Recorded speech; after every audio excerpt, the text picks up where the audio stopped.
अब हम लोग कुछ कॉमन एनिमल्स के टीथ के बारे में पढ़ते हैं.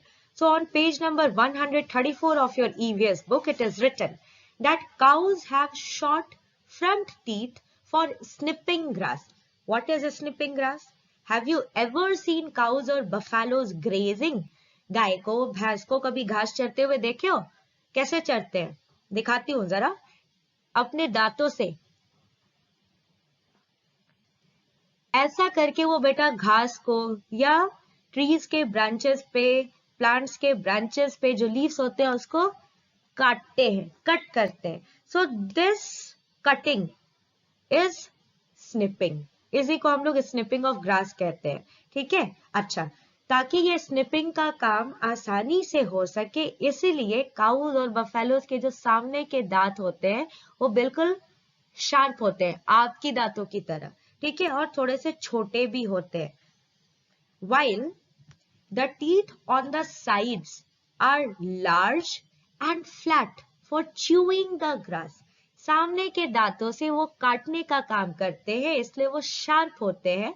साइड के दांतों से वो बेटा घास को च्यू करने का, चबाने का, पीसने का काम करते हैं इसलिए वो थोड़े बड़े और फ्लैट होते हैं.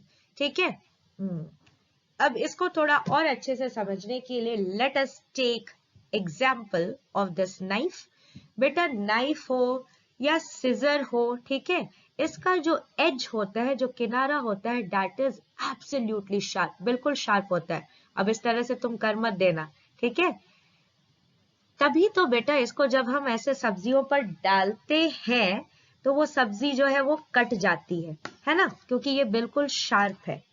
एक बात बताइए, अगर मैं आपको बोलूं कि किसी चीज को काटना नहीं है, कूटना है, मतलब क्रश करना है, उसको पीसना है, थकुच डालना है, तब फिर आप इस तरह के शार्प एज वाले टूल का इस्तेमाल करोगे जैसे कि नाइफ या सिजर, या फिर हथौड़ी जैसी किसी चीज का, या मेरे पास ये मोर्टार और पेसल है जिसका बिल्कुल फ्लैट बॉटम है, इसका इस्तेमाल करोगे. ऑफ कोर्स इसका इस्तेमाल करेंगे. किसी चीज को काटना है, शार्प एज है, एकदम पतला सा है, इसलिए ये आसानी से सब्जी में घुस जाता है और उसको काट डालता है.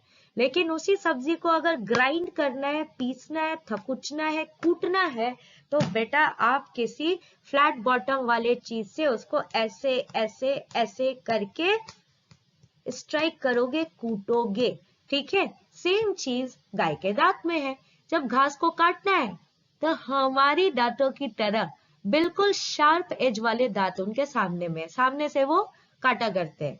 और बगल में बेटा चबाने के लिए, पीसने के लिए उनके फ्लैट बॉटम वाले, फ्लैट सरफेस वाले जो है वो टीथ होते हैं.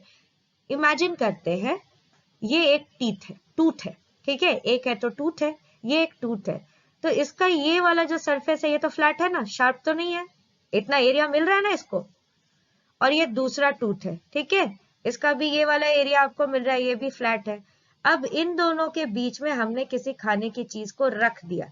अब हम ऐसे ऐसे जब मुंह को अपने कर रहे हैं, ठीक है, तो ये नीचे का दांत, ये ऊपर का दांत, दोनों के बीच में खाना, वो क्या हो रहा है बेटा, वो पिस रहा है ना. लेकिन हम लोग खुद हमारे में देखो तो हम लोग इस सामने वाले दांत से चबाने का काम कर सकते नहीं कर सकते, क्योंकि ये एकदम पतला सा है, एकदम पतला सा है. तो एक दूसरे के ऊपर ये जल्दी बैठता ही नहीं है. बैठेगा भी तो इतना सा ही तो टच होगा. यही आप पीछे के दांत को अगर अपने देखो तो देखो वो बिल्कुल ब्रॉड है, फ्लैट है, ऊपर में भी ब्रॉड और फ्लैट है एकदम. तो उन दोनों से हम उन दोनों के बीच खाना को रख करके पिसा करते हैं. हमारे में भी ऐसा ही है. सामने में शार्प टीथ है ताकि हम किसी चीज को काट सके, और साइड में हमारा जो है बेटा वो फ्लैट सरफेस वाला टीथ है ताकि दोनों के ऊपर और नीचे के दांतों के बीच में खाना पिसाए. ठीक है. सब चीज बिल्कुल इंजीनियर सा बना हुआ है. आगे देखिए लिखा है cats have sharp teeth for tearing and cutting meat. भाई कैट्स जो होते हैं वो फ्लैश को खाया करते हैं, तो इनके पास शार्प टीथ होता है ताकि ये मीट को फाड़ सके, काट सके. ठीक है. Next information is given about snakes. Snakes have sharp curved teeth as you can see in this picture. लेकिन इसका इस्तेमाल वो लोग अपने प्रे को खाने के लिए नहीं करते, चबाने के लिए नहीं करते।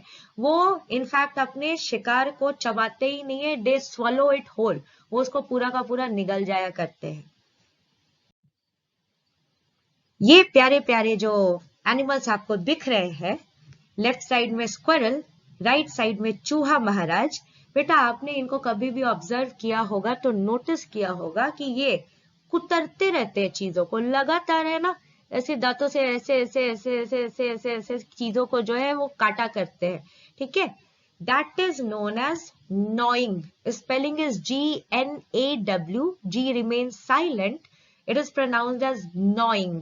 gnawing मतलब होता है कुतरना, जो कि आपने देखा है स्क्वायरल्स या चूहे किया करते हैं।